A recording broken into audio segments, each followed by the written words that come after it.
There was a time when the earth simply stopped, the winds softened, the warmth faded, and the world fell into silence. Ice crept across valleys and mountains, rivers froze in their beds, and the heartbeat of the planet slowed to a whisper. This wasn't the beginning of time. It was just 12,000 years ago. A mysterious moment we now call the Younger Dryas, when the earth changed almost overnight. Imagine a world where fire meant life, where families huddled beneath frozen skies, and the horizon glowed faintly with the shimmer of snow. The people of that age looked up at the same stars we see tonight, wondering what had happened, why the sun had grown weak, and why the world they knew was vanishing into white. Scientists today still search for answers. Was it a comet, a shift in the oceans, or something even greater, the Earth itself resetting? Beneath miles of ice, clues still sleep, frozen in time. And each discovery brings us closer to understanding how fragile and how powerful our planet truly is. So take a deep breath and let the story unfold. Let the sound of ancient winds and the whispers of melting ice guide you into the heart of a forgotten world. Because tonight, we return to the moment when everything changed, the day the earth stood still and ice. There was a time, long before cities rose and empires dreamed, when the earth seemed to hold its breath. The warmth that had slowly returned after the last great ice age began to fade again, as if the sun itself had grown weary. Across the continents, the air grew still, and the rhythm of life began to falter. This was not a single night or a passing winter. It was the beginning of something vast, mysterious, and nearly timeless, the Younger Dryas. A sudden deep freeze that swept across the planet, reshaping everything it touched. For thousands of years, the world had been thawing, and life was beginning to bloom once more. But then, without warning, the cold returned, sharp, silent, and unstoppable. In the northern lands, where the ice had only recently retreated, glaciers halted their retreat and began to creep forward again, grinding mountains beneath their weight. Forests turned to frozen plains, rivers became mirrors of glass, and the wind carried the taste of frost. Animals that had begun to roam freely, mammoths, reindeer, and giant bison, found their paths closing once more under blankets of snow. The sky grew pale, and each sunrise felt distant, fragile, as though filtered through a veil of crystal air.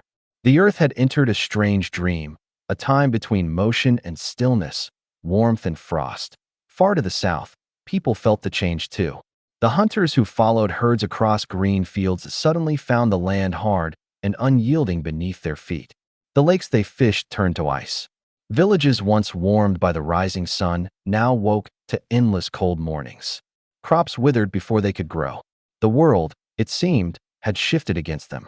They did not know why, only that the seasons had betrayed them, and that survival would once again demand courage, fire, and faith. Scientists today still debate what caused that sudden freeze. Some believe a vast comet exploded in the sky, scattering dust and ash that dimmed the sunlight for centuries. Others think the great ocean currents, the invisible veins of the planet, faltered, plunging warmth deep into the sea and leaving the surface to freeze. Perhaps both are true, but for the people of that ancient age, there were no theories, only the raw truth of cold. The earth had changed, and they had to change with it. Each night, fires flickered like stars upon the frozen land. Families gathered close, wrapped in furs, telling stories to chase away the endless dark. They spoke of spirits of ice, of sky gods angered, of the earth falling asleep. They watched the aurora dance above them, silent curtains of green and violet light, wondering if those colors were signs of hope or warning. And all the while, the snow fell softly, endlessly, like time itself had slowed to a whisper, but the earth was not dead. Beneath the layers of ice, life persisted. Seeds slept in frozen soil. Fish waited beneath the ice, still moving in dark, silent waters. Even in the coldest corners of the world, the pulse of existence remained, faint but unbroken. The earth was not ending, it was transforming. This was its rhythm, one of destruction and rebirth, of freezing and thawing, of silence and song. And in that stillness, something extraordinary happened. The people who survived learned to adapt in ways no one had before. They invented new tools, new shelters, New ways of finding food in a world turned to glass. They began to think differently, to plan, to dream beyond the next sunrise. The ice tested them, but it also shaped them, sharpening their instincts, deepening their understanding of the land. Out of hardship came resilience. Out of frost, wisdom. It was in this frozen chapter of Earth's history that humanity began to grow not just in number, but in spirit. The Younger Dryas was not merely a cold age, it was a crucible. Firelight reflected in human eyes became symbols of defiance and hope. The same fire that kept them alive became their teacher. It whispered that no matter how fierce the cold, warmth could always return. If they had the will to endure it. The days passed, and the centuries followed. The ice deepened, the winds sharpened, and yet life continued. The animals migrated farther, the forests retreated, but the heart of the world still beat beneath it all. The earth stood still, yes, but only in appearance. Beneath the frozen crust, the planet's soul was waiting, breathing, preparing for its next awakening. This was the moment, the day the earth stood still in ice. A moment suspended in eternity, when nature paused to remember its own strength. The people, the animals, the winds, and the seas all became part of a single rhythm, a quiet, powerful reminder that even silence can be alive. As the night deepens and the stars look down upon the frozen world, one can almost hear it, the breath of the planet, slow and steady, as it dreams beneath the frost. And in that dream lies a message that echoes through time, that even when everything seems still, the story of life continues, softly, endlessly, waiting for the warmth to return. In a world ruled by silence, survival became an art. The earth, frozen and vast, demanded more than strength, it required wisdom. Every breath of wind carried the sting of ice. Every dawn came wrapped in pale blue light. The people of this frozen age did not fight the cold, they learned to live within it. They followed the herds of reindeer across open tundra, moved with the seasons, and built their lives around the slow rhythm of survival. They did not yet know that they were writing the first chapters of humanity's endurance, a story that would echo across millennia. In this endless winter, fire was life. The faint crackle of burning would become the sound of hope.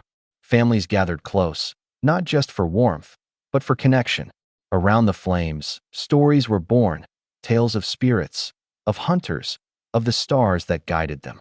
The firelight reflected in their eyes like 1,000 small suns, defying the frozen night outside. These moments became sacred. For every flickering flame was a reminder that even against the vast indifference of ice, human hands could still create light. Hunting was no longer just survival. It was strategy, patience, and ritual. The great beasts that roamed the plains, mammoths, aurochs, reindeer, were not only sources of food, but teachers.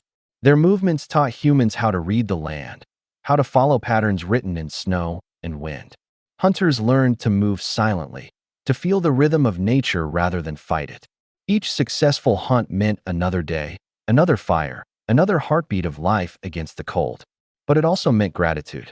The people thanked the animals they took, believing that every life shared kept balance within the frozen world. Clothing became armor against extinction. From the hides of beasts, they wove garments lined with fur, crafted boots sealed with fat to keep the cold at bay. Needles made of bone stitched together the difference between life and death. The knowledge of warmth became a sacred craft, passed from mother to daughter, from elder to child. Every generation improved upon the last, learning from the frost itself. Where the earth froze harder, humanity grew wiser. And yet, in that relentless struggle, there was beauty. The snowfields stretched like oceans of silver beneath the moonlight. The sound of footsteps on frozen ground echoed like soft drums in the night. The people learned to see the landscape not as their enemy, but as their teacher. The ice reflected the stars so perfectly that it felt as though the heavens had come down to rest upon the earth. In those quiet nights, when the aurora shimmered across the horizon, they felt a strange comfort, a reminder that even in desolation, there was wonder. Over time, survival gave birth to innovation.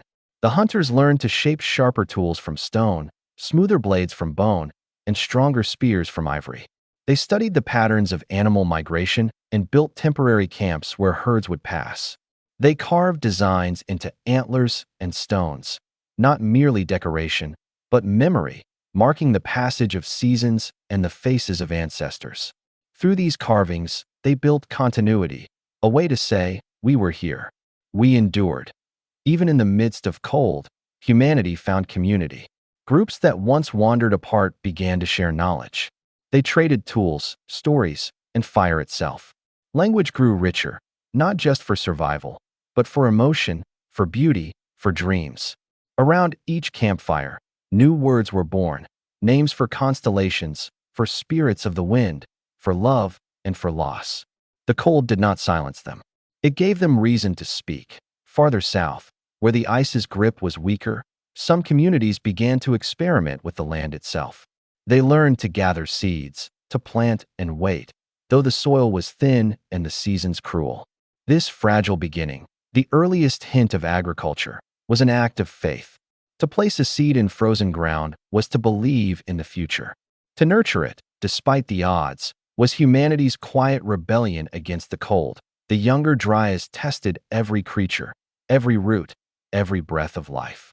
Many species vanished, unable to adapt to the sudden frost. But those that survived emerged stronger, more resourceful, more attuned to the rhythm of the changing earth. Wolves became loyal companions to humans, sharing warmth and watchful eyes through endless nights. Together, man and beast faced the storm, their bond written not in words, but in shared endurance. Through this long darkness, knowledge became inheritance. Each generation learned from the scars of the last. They discovered that the Earth's moods were not random, but cyclical. That warmth would come again, as surely as the stars would rise. The people learned patience, a kind of sacred waiting. And within that patience, they discovered peace. The ice had forced humanity to look inward, to see what could not be frozen: courage, love, and imagination. These were the fires that never went out. While the wind carved the world outside, the heart of humankind remained untouched. They began to dream beyond survival. They imagined a world not ruled by frost, but by creation. And in those dreams, buried beneath layers of snow and centuries, lay the seeds of the civilizations to come. As the cold deepened, something profound unfolded. Not the end of humanity, but its beginning. From struggle came understanding. From scarcity, cooperation. From silence, song. The earth was shaping not just mountains and rivers, but the human spirit itself. The cold was a teacher, and its lessons would echo through every age to follow. And so they endured, not as victims of the cold, but as its students. Each spark, each footprint, each heartbeat became part of the grand story of survival. The ice could slow the world, but it could not stop life. Humanity, fragile yet unyielding, stood tall beneath the frozen sky. They had faced the endless night and found within it something eternal, the quiet power to begin again. Slowly, gently, almost without notice, the silence began to change. The ice that had gripped the earth for so long started to whisper, faint cracks echoing through glaciers that had stood for generations. Beneath the frozen surface, water began to move once more, flowing like veins reopening after a long slumber. The air grew softer, the winds less cruel. The world, which had stood still for more than 1,000 years, began to stir at first. It was almost imperceptible, a drop of water falling from a frozen ledge, the sound of distant thunder rolling through valleys long buried in snow.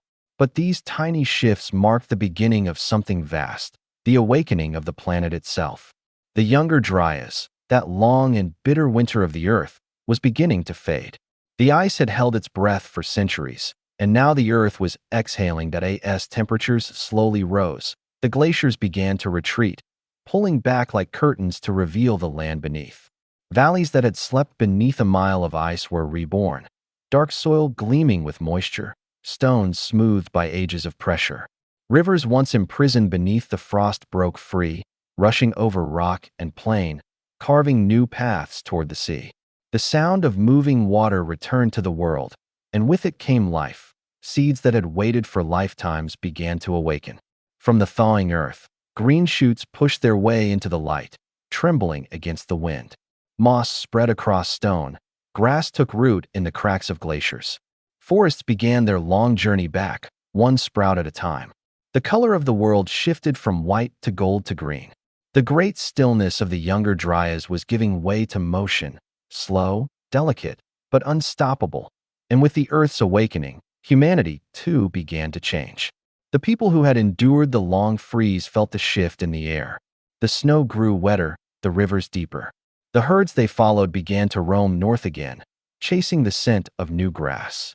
For the first time in generations, there were summers that felt like summers, not brief pauses in the cold, but true seasons of warmth. Children born into frost saw sunlight that melted snow from their faces. Fires burned brighter, not from desperation, but celebration. The land that emerged from beneath the ice was strange and new. Mountains had changed shape, valleys had moved, entire coastlines had been redrawn. What had been home to glaciers became fields and forests. What had once been a frozen wasteland now teemed with birds, insects, and wildflowers. The planet was reinventing itself, piece by piece. The scars of the ice remained, deep lakes, carved cliffs, smooth stones, but they were no longer symbols of despair. They were the fingerprints of creation. In this new dawn, humanity began to wander again, not in search of survival, but of discovery. They followed the rivers, climbed the thawed hills, and explored the land that had been hidden beneath ice for generations. In their journeys, they found new materials, clay, fertile soil, minerals, gifts left behind by the retreating glaciers. And slowly, they began to build. Villages rose where ice had once stood. The first permanent shelters appeared, built from wood and stone. For the first time, people stayed. They settled, planted, and dreamed of the future. The thaw had not just given them warmth, it had given them time. And in that time, humanity took its first steps toward civilization. The world itself seemed to celebrate. Rain returned, soft and steady, washing away centuries of frost. The air filled with the sound of rivers, the songs of birds, the rustle of trees reborn.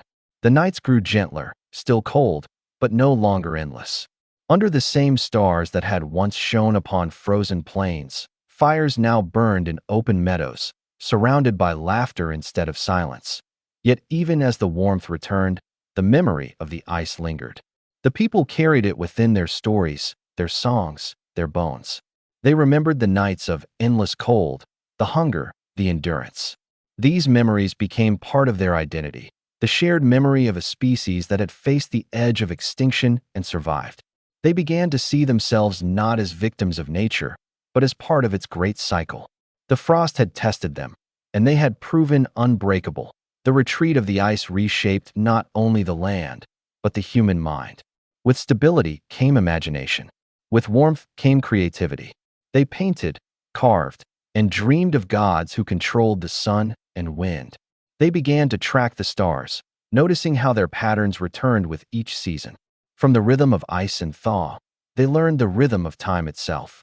Calendars were born, not of numbers, but of observation and memory. Everywhere the world was changing. Lakes swelled from melting glaciers, forming new oceans and rivers that still exist today. The great meltwater floods carved canyons, filled valleys, and transformed continents. The Earth was not quietly thawing. It was remaking itself in a symphony of movement. And though it would take thousands of years to reach balance, the transformation had begun. From this rebirth came a new kind of harmony between the planet and the people who lived upon it. They no longer feared the Earth's moods as they once had. Instead, they learned to read them, to understand that every storm, every freeze, every thaw was part of a greater balance. The Earth breathed, and they breathed with it. And when the last great glaciers retreated into the far north, leaving behind fertile soil and rivers rich with life, humanity stepped into a new age. The Ice Age had ended, and the dawn of civilization had begun. Still, somewhere deep within the human heart, the cold remained, not as a curse, but as a memory. The story of the Younger Dryas, the time when the Earth stood still in ice, would never be forgotten. It was the story of survival, of endurance, and of renewal. It was proof that even after the longest winter, spring always finds its way home.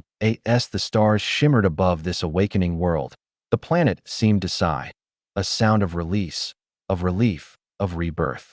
The silence of the frost gave way to the hum of life once more. And in that moment, as rivers sang and forests grew, the earth remembered how to move again. When the last whispers of frost faded into memory, the world exhaled a breath it had held for an age. The air, once thin and sharp, grew gentle again, filled with the scent of damp soil and blooming grass. Where glaciers had crushed valleys flat, flowers now stirred, painting the land with color. The silence that had once blanketed the earth was now replaced by the quiet hum of life returning.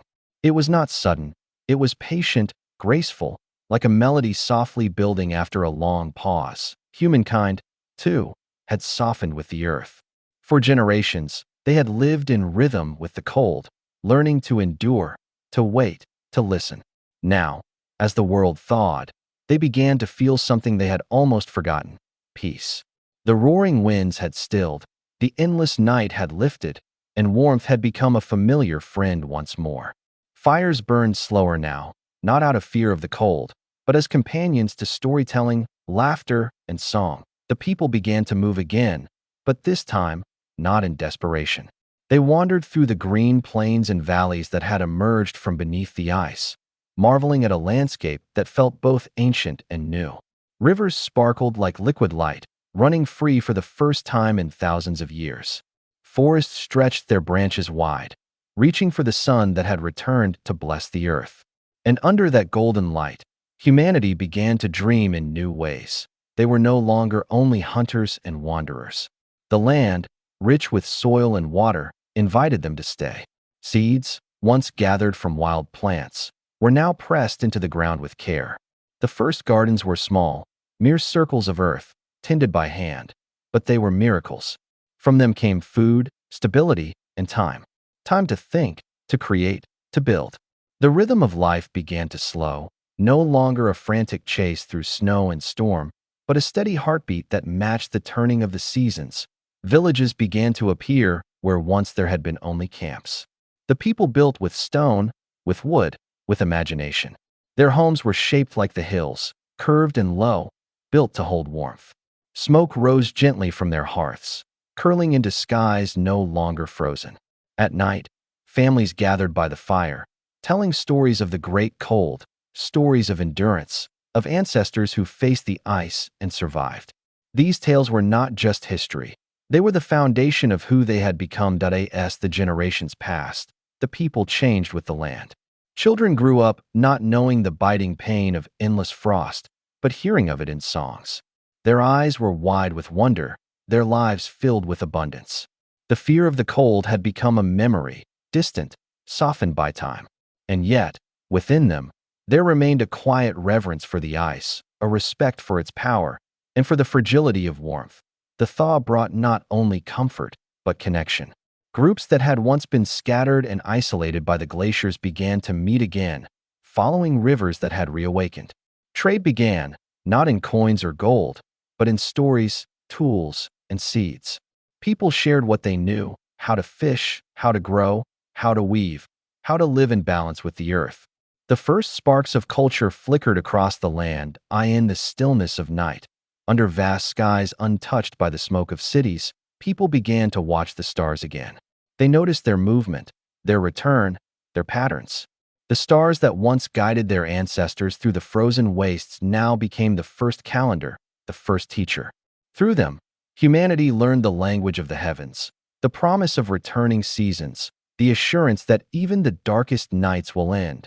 The world had entered a new rhythm, a song of life, of growth, of time unfolding.